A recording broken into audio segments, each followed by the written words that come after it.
Hi everyone, how are you? This is Mira والنهارده برنامج اسأل مع ميرا.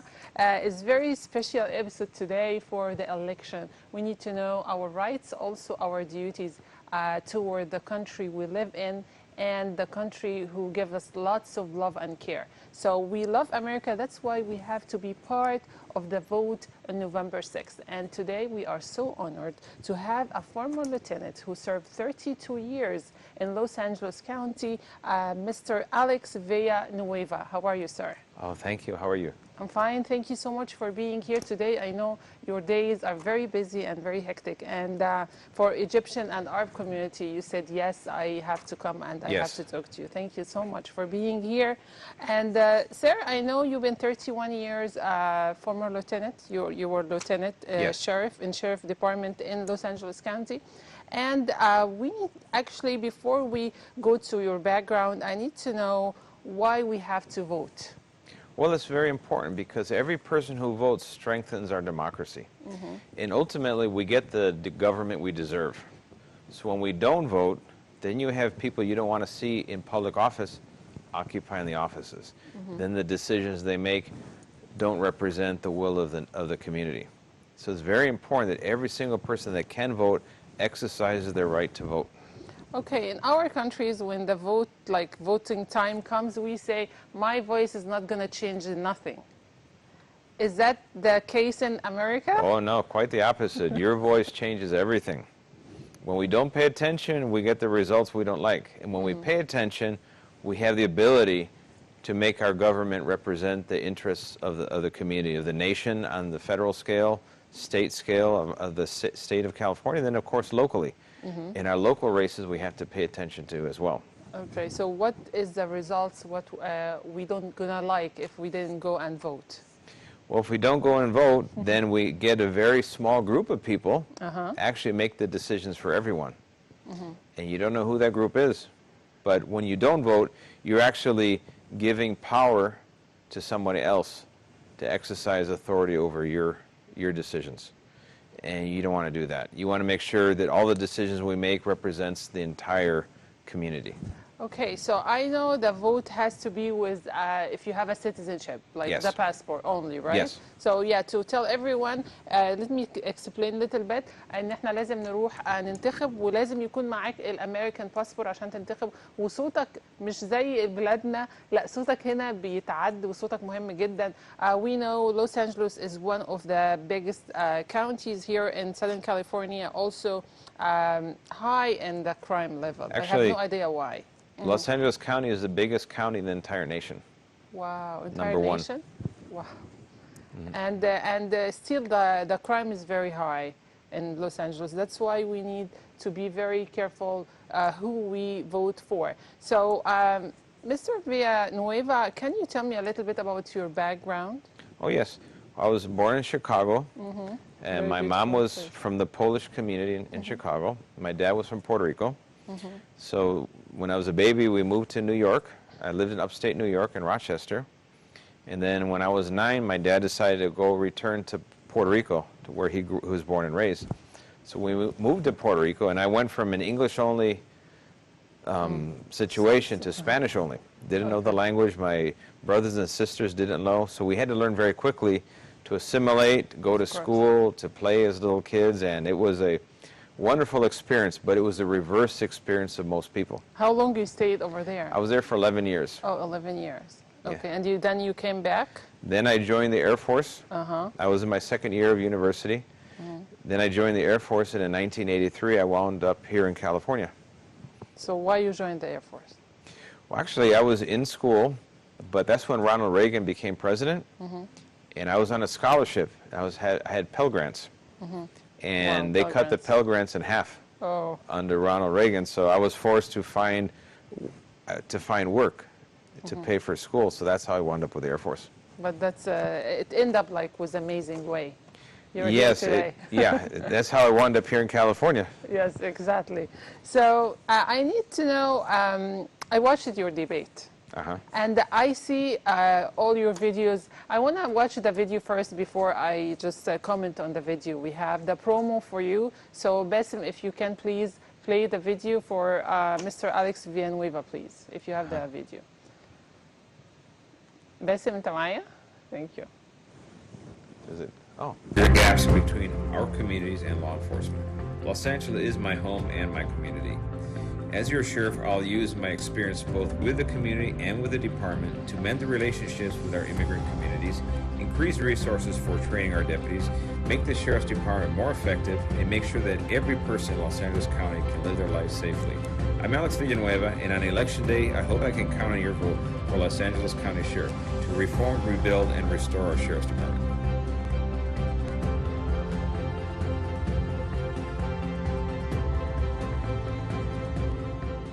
Very cute. So it's very beautiful, and your wife always with you, and we say in Egypt, behind every great man, a great woman. So that's amazing to have them with you, like, and supporting you. So you're always in your debate and in your promo, you're talking about the immigration and the immigrant. Why it's so important to speak about the immigrant and to let them involve in everything you're doing? Well, our nation is a nation of immigrants. That's the truth. Los Angeles County is a county, a community of immigrants. We have immigrants from all over the world in LA County. Our undocumented population is the largest in the entire nation.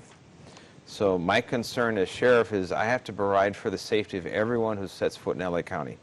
Doesn't matter where you come from, who you associate with, what the color of your skin is, who you pray to, who you choose to marry. It doesn't matter. You're here in LA County. Your safety is the responsibility of the sheriff. Definitely. Don't you think you are playing too, like, brave? Because right now, the immigrant has lots of war, and no one needs the immigrant here right now in this, like, timing. So you came so bravely talking about the immigrant. Didn't you think this will be impact in your winning? Well, actually, no, because we have to understand that what makes us as Americans, what makes us unique throughout the world, is how we welcome people with open arms. Yes. And we're not a monolithic society. We're made up of many, many different nations, yes, many different communities, many languages, religions. They all come together in the United States. And what brings everyone here is the ideal of what it is to be an American. It's freedom. And that freedom also includes the ability to retain your identity of what your cultural heritage is, but you also become part of what the heritage is of the American way. And that's what makes us strong as a nation. That's amazing. So our diversity, what makes us strong. So thank you so much for these words. And we have Mr. Pedro Hajin from the Armenian community here in Los Angeles, and I think he has a question for you. Hello, sir. Hello, good evening, everybody. Thank you for having me on this phone. Of course, thank you so much for being here with us today.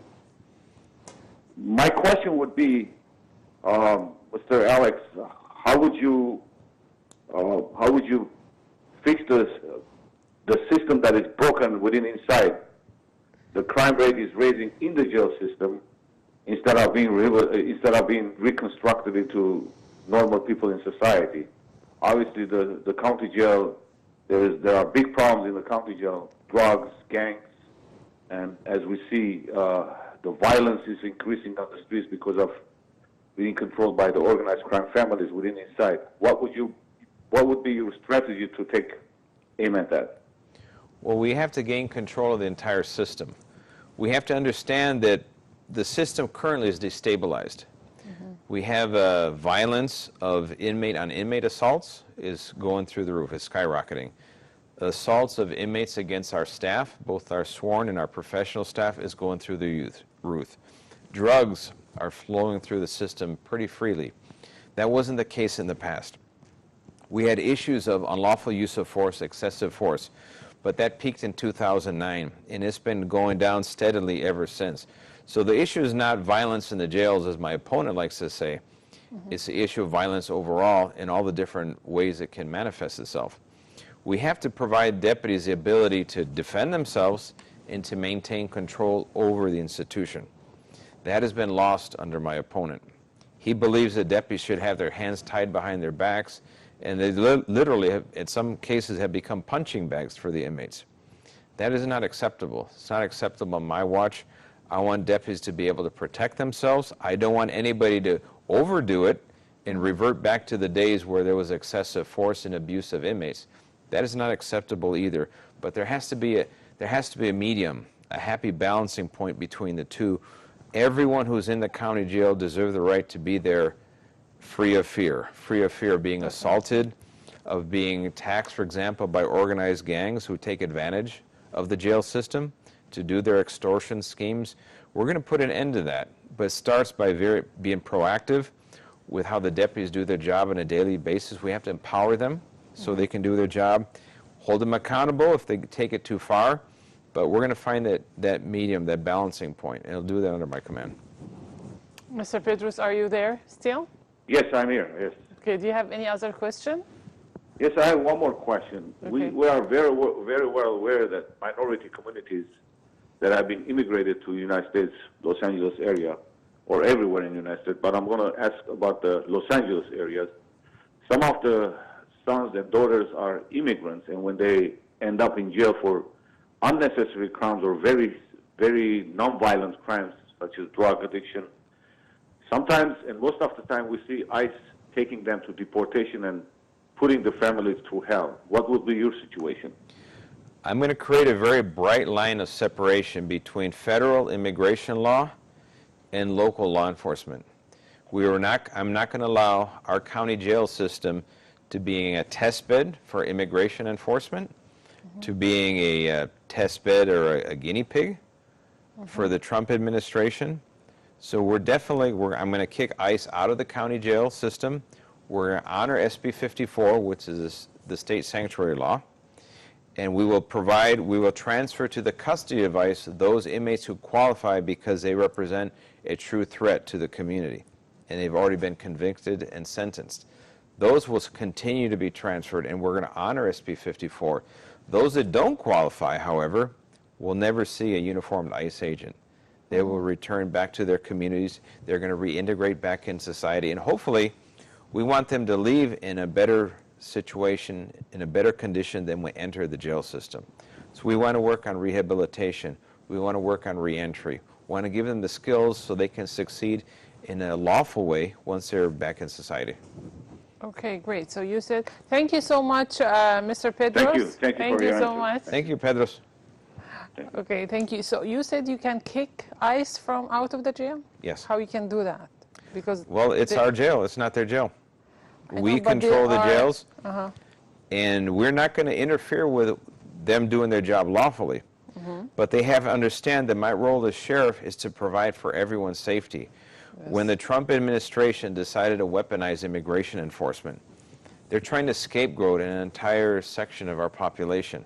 And it impacts LA County the most because we have the most undocumented residents. I cannot have people living in the shadows of society because they become susceptible to predators that are going to take advantage. Particularly, it falls hardest on our female population because when they become victims of rape, domestic violence, they're just not going to report it for fear that it's going to involve deportation and ICE. Definitely, They're not going to cooperate in the judicial system, go into court to testify. They won't do it for fear of deportation. They're not going to, witnesses to crimes do not want to get involved. And they could even be lawful, they could be U.S. citizens, but if they're of a mixed family that has people that are undocumented, legal residents, U.S. citizens, everyone's going to be afraid of somebody. And that is why we have to have that bright line of separation between federal immigration and local law enforcement. And the Trump administration just doesn't get that. They're trying to sell it like, oh, that's letting the criminals run free or open borders.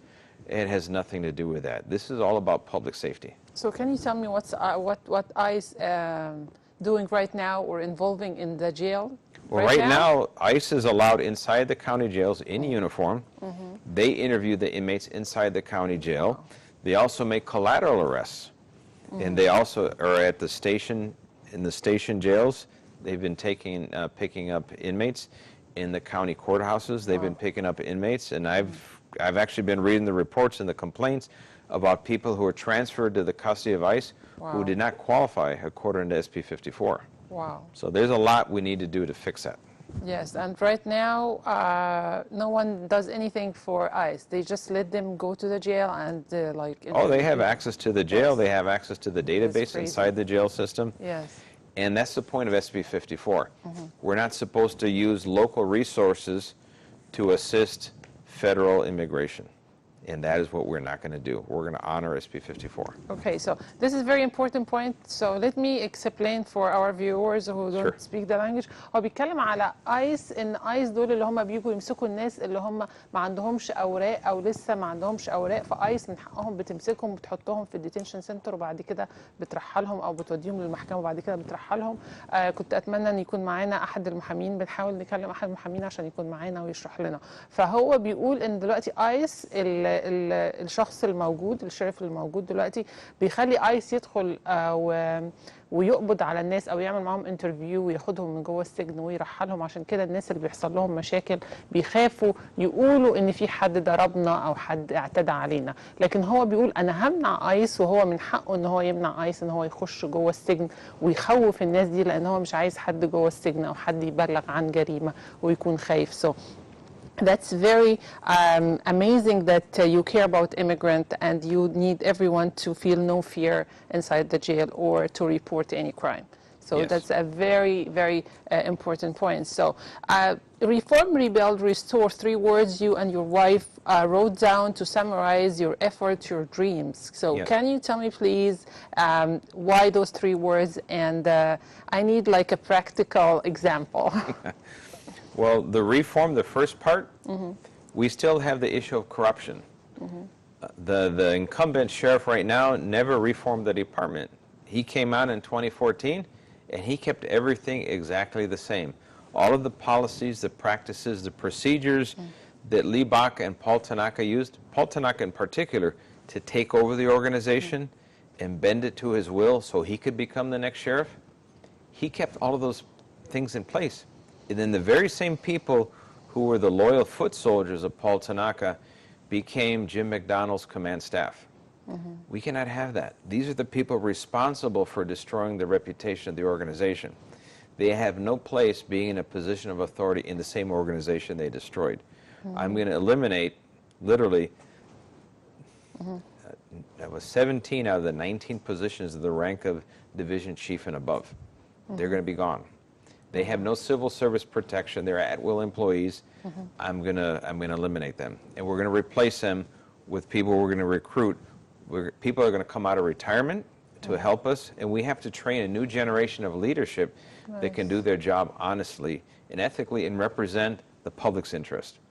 Yeah. So that's going to be a lot of work, but we're going to get it done. We also have, at the rank of sergeant and lieutenant, a lot of people who've been doing their job the right way all along, and they refuse to participate with the corruption. Why? Oh, of course. So we're going to bring them up, help them, and the whole idea is we have to train a new generation of leadership. Definitely. That is the first step. What's your plan for training? We're going to basically show them how we want the department to operate. We wanted to convert it from a self-interest organization to one that rewards public service, community service. That is the important way we're going to switch it around. And we're going to have deputies with a mandatory requirement of working in patrol. Minimum of 4 years in one assignment in one place. Community policing. That's how we're going to implement it across the entire county. That is part of the reform effort. Yes. When we go to the rebuild, the department is a huge bureaucracy. It's been around for 168 years. Wow. But the last 30 to 40 years, it's been just piling up bigger and bigger bureaucracy.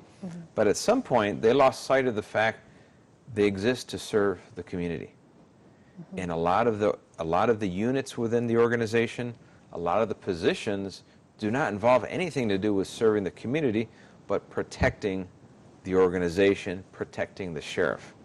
We're going to get rid of a lot of those layers of fat, and we're going to turn those resources back into serving the community. That's how we rebuild. How many years do you need to do that? That part is going to take me, in the restructure or the rebuilding part, I'm going to estimate that the biggest pieces I can move within the first 100 days. 100 days, okay. The biggest pieces. Other things, And when we're rebuilding, we're reforming, for example, I want to create a farm system because I want to hire locally. I want to have my kids that are in junior college and community college and junior college and four-year schools here in LA County. Okay. Those are the people I want to recruit. So I want to start getting them involved in the background process and testing while they're in school. So when they finish school, they graduate on a Friday, and on a Monday, they're in the academy. Wow. That process is going to take more time. It's going to take 2-3 years to see it bear fruit. But we're going to plant the seed right when we start office. Then the long-term ones, that's something that's going to take turnover.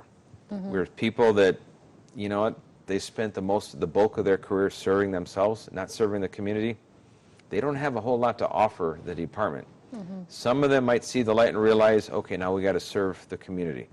Definitely. And the others are going to be bitter, they're going to be angry. Well, hopefully we're going to show them the door and say, you know what, your service is no longer needed. But the whole goal is I want every single member, all 18,000 employees of the department, I want them dedicated to serving the community. That's amazing. So you told me it's like 40 cities in Los Angeles County? There's 42 incorporated cities that we provide law enforcement service. And they can go and vote for you, right? The entire county votes. Exactly. All the 88 cities, including the city of Los Angeles, every single city votes, every single unincorporated community. If you're in LA County anywhere, you vote for sheriff. So LA County, guys, it's Long Beach. Can you help me, please? Yes. Okay, go ahead. Long Beach. From Long Beach, on the very southern end. The very north end is Lancaster and Palmdale. Lancaster and Palmdale. On the very west side is Malibu, Calabasas, Lost Hill Station. The very east is Claremont. Claremont. And everything in between. Yes. So you guys, if you are anywhere, you have a citizenship, you can go vote and make the changes. It's very important to have a safe place like Los Angeles. So too high, it's a very high population and high in crime as well. Still high in crime as well. So what's your plan to eliminate this crime? And you know, because it's the diversity which it make it very unique, but also very dangerous. It makes it a challenge in many different ways. Exactly. When we have community policing implemented throughout the county, we're going to increase the amount of eyes and ears that are actually paying attention to what goes on in their neighborhood. Our neighborhood watch programs, we want them up and running in every single community. We want the residents of every community to know who their deputies are. We want the deputies to know who everyone is in the community. And that's when we start learning who is who belongs, who doesn't belong in a particular community, and that's how we start preventing crime before it happens. Because we identify someone who doesn't belong. Who are you? What is your business here? Two simple questions, but it really tells you the whole story. Because most of crime involves people hoping that no one discovers who they are, hoping that they're not noticed, hoping that no one picks up the phone and calls the police. Well, we're going to actually dash those hopes by having people call the police, by having trust in law enforcement to show up and ask them the hard questions. Who are you? What are you doing here? How are you going to market that? How are you going to tell everyone that you are very welcome to come and to report, and you don't have to fear at all?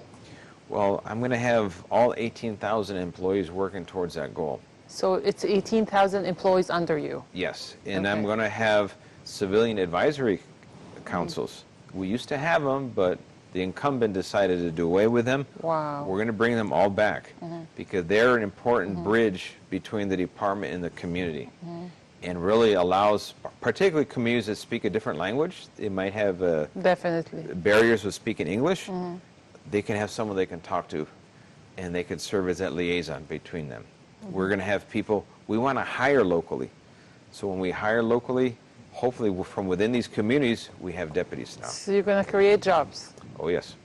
Okay, that's a good one. So we have John in the phone, and we're going to continue with you, sir. Hello, John. Sure. Hi. Hi, sir. How are you? Fine, thank you so much. I'm hearing news from Sheriff's Department. If Mr. McDonald re-elects half the department, they want to move out of the county, the Sheriff's Department. Sheriff people, I mean, the deputies, because they don't like it. True or not?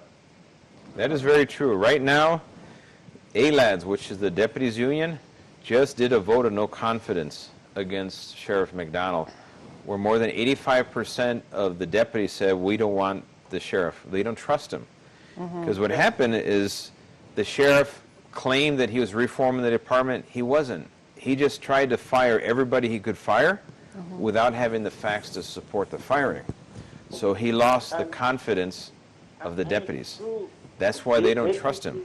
And that's why we having a hard time recruiting people to the job, because the sheriff is bragging about how many people he fires. It's really not an ideal employment situation. That's true. We're going to change that dynamic on Tuesday. I've already had people tell me, I'm not going to retire now because I have faith that you're going to win. And they want to stay a few more years to help me. Of course. So and we hope this is will be like, you know, the truth here. So do you have any other questions? I have another question. Yes. Yeah. The deputy, another question they asked me, because a lot of friends in the sheriff's department, they said, scared to work. They scared to do anything. They're just sitting in their office so far. They don't want to do anything because they're scared to get fired or mistake or so. Just, they're not doing any. Sheriff's department right now is still. Is true or not? No, that is very true. Deputies today are walking on eggshells. Some deputies are afraid to go to work, fearing that that's their last day at work because they're going to be relieved of duty or they're going to be fired. We have to have a system where we hold deputies accountable for what they do, but it can't be so onerous that they're afraid to do what they're supposed to be doing. And that's where McDonald crossed the line. And he refuses to take responsibility for that. He has fired over 450 employees of the department. And that is a 400% increase from the past. We're a very large organization. We're always going to have, unfortunately, people that cross the line, and we have to terminate their employment for criminal activity or unethical conduct that makes them unsuitable for employment. But that's usually a fixed number. It was about 18 to 20 a year. He bumped it up to 120 a year without having the evidence to support that. And now we're paying the price in many ways. We have 1,500 deputies vacancies. That means the deputies that are currently working have to work double shifts, once, twice, sometimes 3 times a week to cover the absence.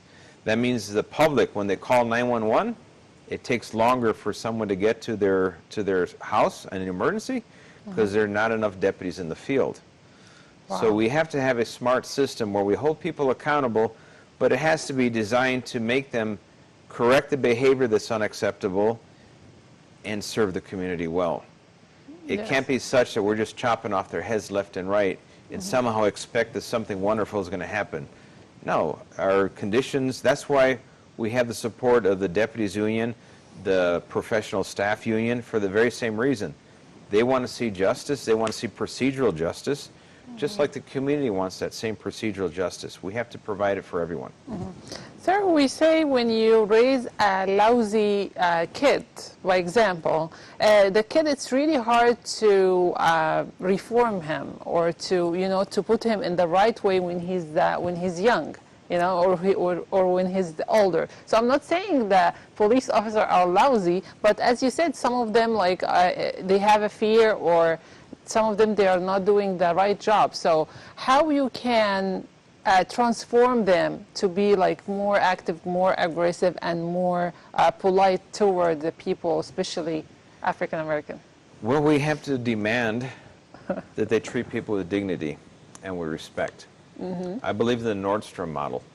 People shop at Nordstrom because they're treated very well. I want the same for the department.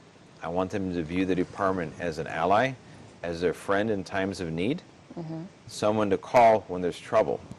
I don't want it to be you're afraid to call the cops when there's trouble. No, you want to call them to be able to resolve the issue, to calm a bad situation. But it starts with dignity. It starts with respect. We have to give. We're never going to be a perfect organization. Definitely. There's no such thing as perfect policing. So we correct behavior that's minor, and we seek to make it better. We train people when we're not training them if they do something wrong. But right now, you can make an error, mistake, maybe violated a policy, but they could relieve you of duty, not for like a day or a week or a month to investigate it, for years. We had a sergeant who just returned to duty in West Hollywood. He was relieved of duty for 5 years. 5 years at home. Wow.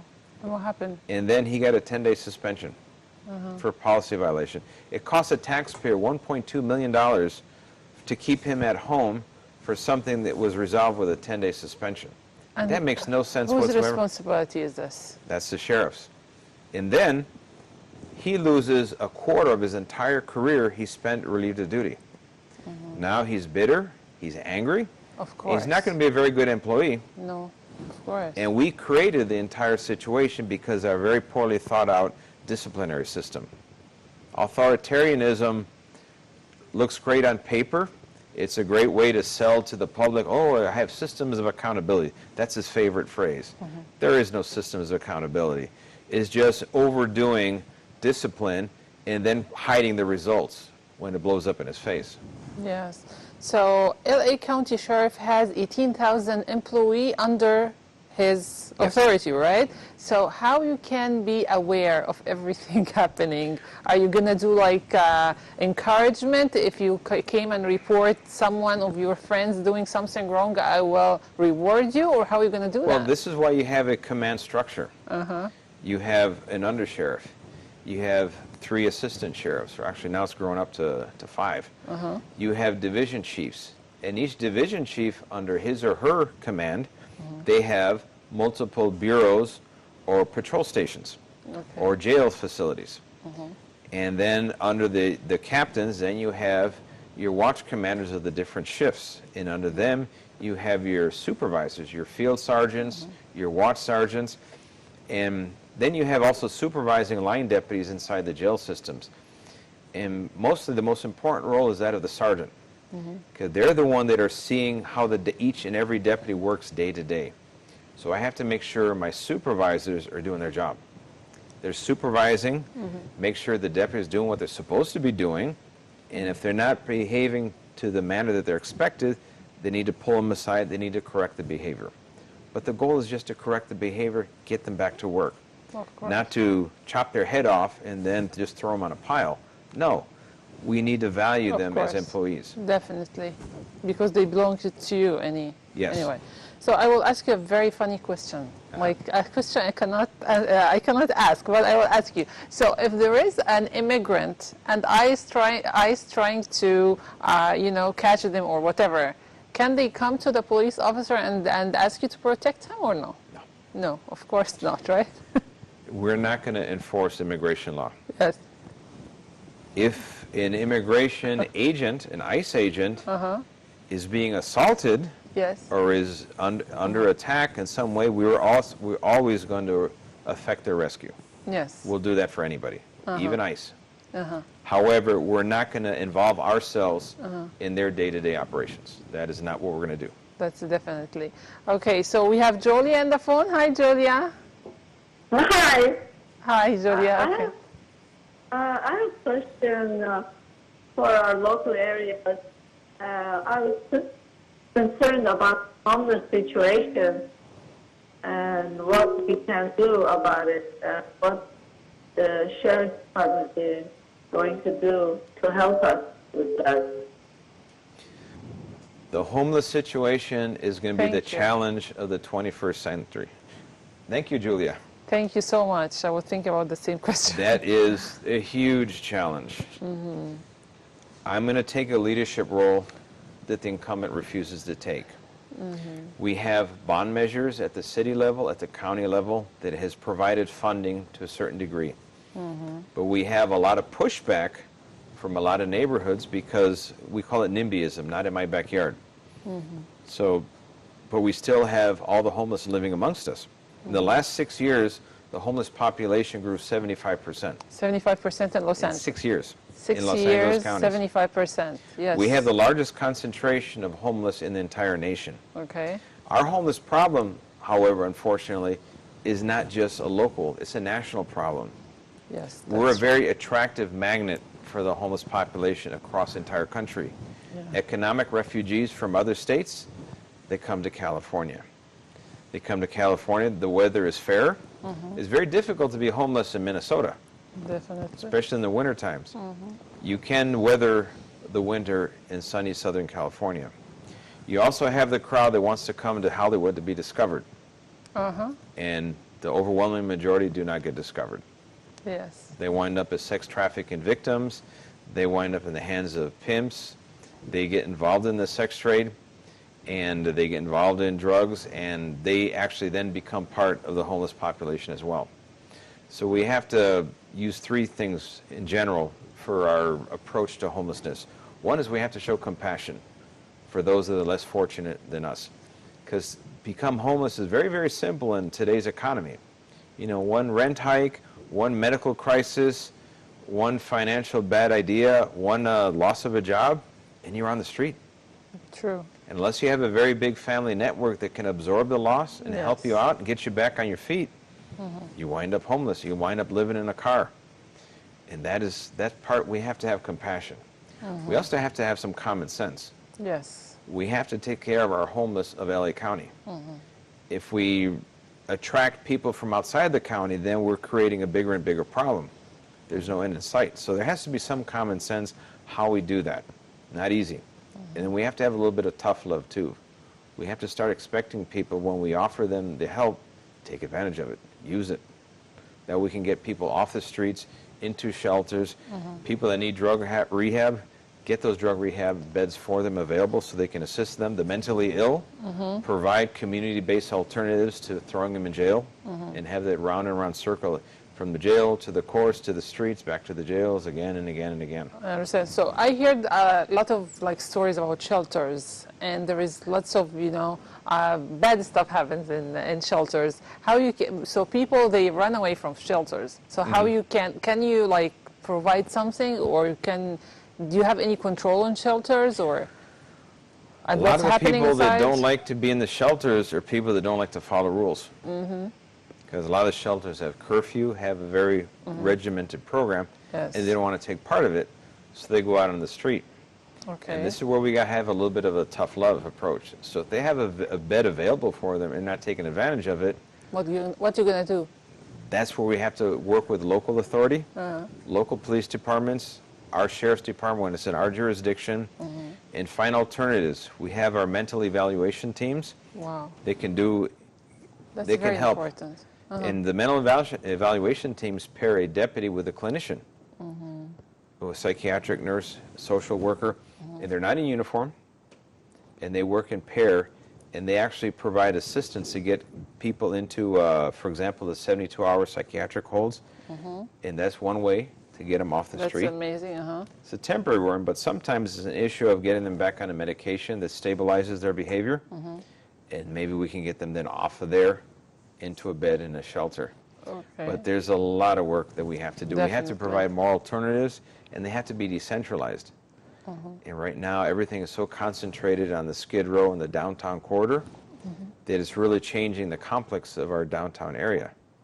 We have to repurpose facilities that are standing that could be used for other uses, and we have to work with our neighbors. We can't impose conditions that's going to force a homeless population into their neighborhood, but at the same time, if they have homeless living in their neighborhood, you got to pick your poison what you want.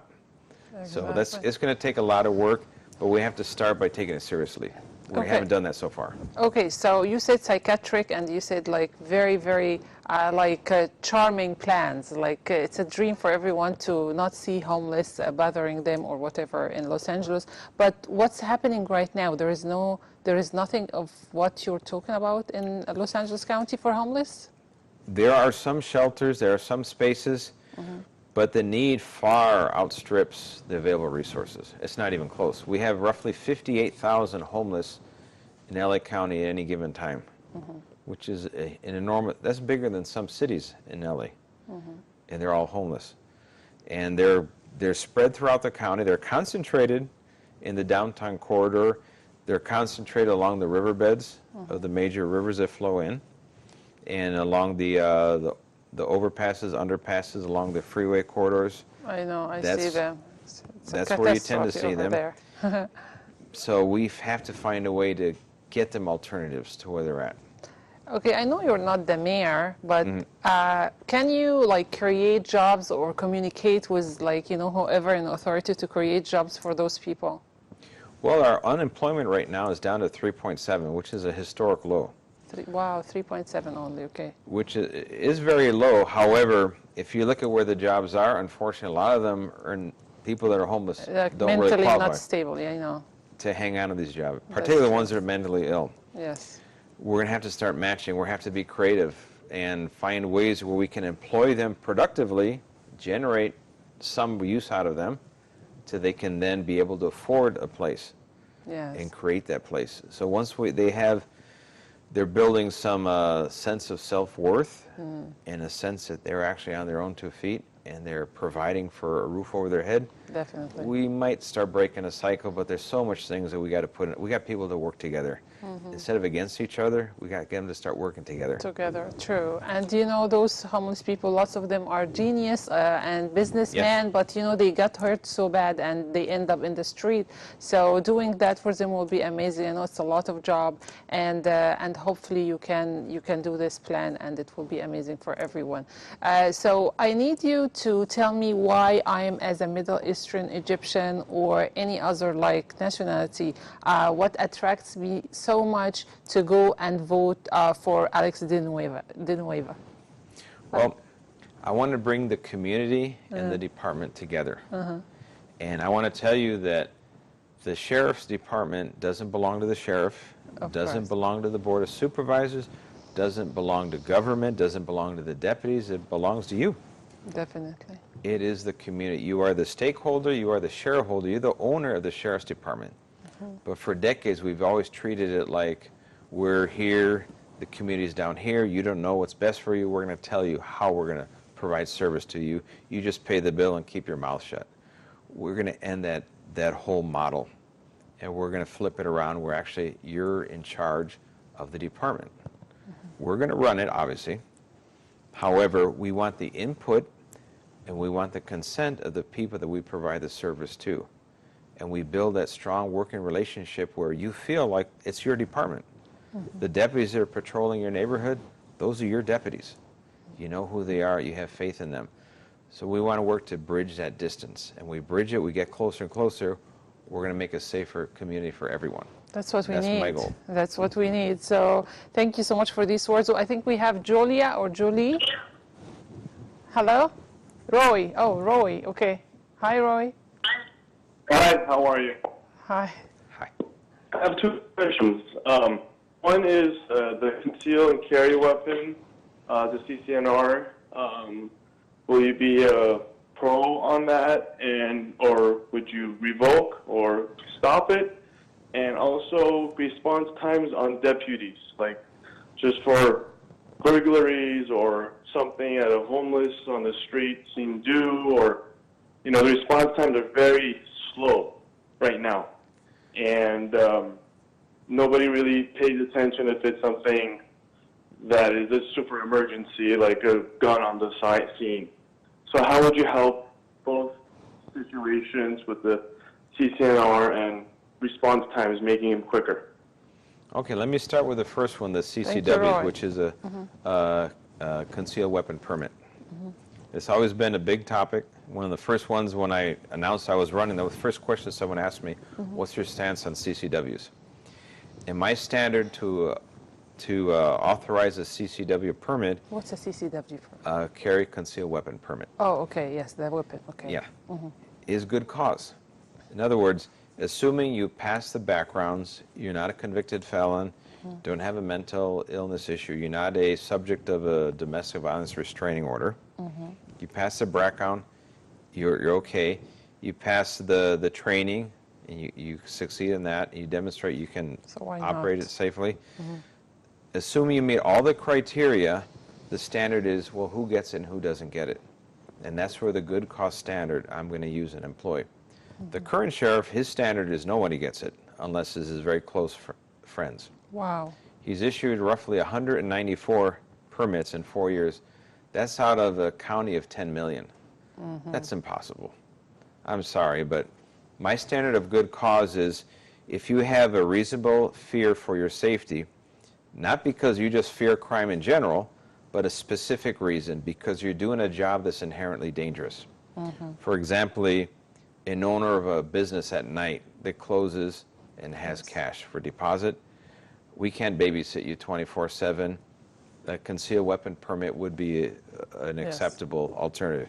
If you live in a remote area of the county where it takes us, going back to your response times, it takes you half an hour to get to you, concealed weapon permit would be appropriate.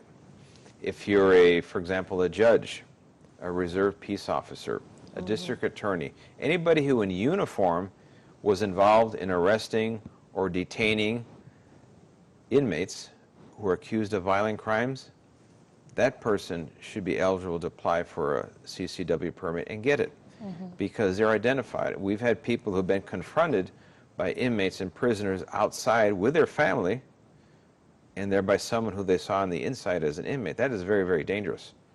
Dangerous for the person, dangerous for their family, very awkward. They should be eligible to have a permit. People who are the victims of a stalker, they should be able to have a concealed weapon permit, assuming they qualify and they want one. So the number is going to increase. We're not going to hand them out like candy to everybody. No, it's going to be controlled, but it's going to be based on a standard of good cause. It has to be individualized fear or concern, not a generic or general concern. In general, yes. Okay, that's amazing. I think Roy, we still have Roy. Oh wait, but we didn't. The second question about the response times. Yeah, on your sorry, on the response time issue, we're 1,500 deputies in the hole. We're missing so many deputies. We're running short in every single patrol station. We're running short by a lot of deputies. We got to reverse the tide and get deputies back to the department, improve our recruitment levels, and you're going to see the amount of deputies that are start filling all these vacancies in patrol is going to impact our response times immediately. When we do the rebuilding phase, where we restructure the department and squeeze out all the fat, those resources are going to be thrown back into our patrol stations, and that is where is also going to help on the response time. We're going to bring it down to the point where it's acceptable. Okay, Roy, thank you so much. Thank you so much. For that. Thank you. Thank you, Roy. That's amazing when you're explaining everything, so you know all the issues and you have planned for everything. So that's what we need. Yeah, you gotta know what you're doing walking in. Yes, it's a big job. Exactly. So I think we have another call. Hello? Hello. Yes, hi. Hi, I have a question for Sheriff Alex. Okay, go ahead. Hi, I live in Lakewood, and a lot of my friends, I have a couple friends that are deputies, and they are all unhappy. They're all scared to work. They're sitting there, they don't want to go to work. One of them is home sick, and my question is, how are you going to fix that? How are you going to make sure that deputies are starting to get happy? They're going to enjoy their jobs now. Because my friend I knew that was really liked his job, and he was doing it. Now he hates it, wants to go somewhere else. How are you going to fix that problem? Because none of the deputies are happy and they don't want to work. Well, we have to start by fixing all the bad things that happened in the past. And there's a lot of bad things that happen to very good people.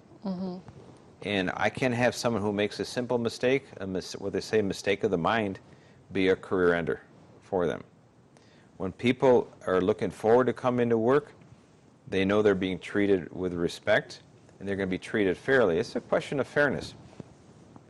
As sheriff, I'm going to initiate a truth and reconciliation process. And during this process, we're going to go through all the employment decisions that resulted in the terminations. Because some of them are valid. There's no doubt. Some people have done some very bad things and need to be terminated. But a lot of them did not merit either the termination or the degree of discipline received. We have to make it be proportionate to what they did and what our overall goal is to achieve an employee who's, working competently. When they see that we actually care for them, then all of a sudden people are going to want to come to work. But the most important thing as sheriffs, you have to care about the welfare of your employees. The current sheriff does not. He views employees as simply an asset to dispose of at will. And that is the difference. Same thing with the truth and reconciliation process with people in the community who have been impacted negatively. It works both ways, procedural justice. We have to make sure that no one was harmed by a wrongful prosecution based on tainted evidence. Yes. So when we uncover an issue that we actually were responsible for, we have to fix it. And that is going to be my goal as sheriff. That's an amazing goal, and amazing actually today was great to talk to you, sir. All these plans you have, we wish if it come true, and we wish to have you as a sheriff of Los Angeles County. It's very important, guys. Let me translate a little bit. Yes. So هو عنده plans حلوة قوي كمان للهوملس، الناس اللي احنا بنلاقيهم في الشارع دول بيضايقوا الناس كتير، بيضايقوا السياح وبيضايقوا الناس اللي عايشين في لوس أنجلوس. عنده بلان حلو قوي ان هو يعالجهم وان هو يفتح لهم شيلترز اكتر.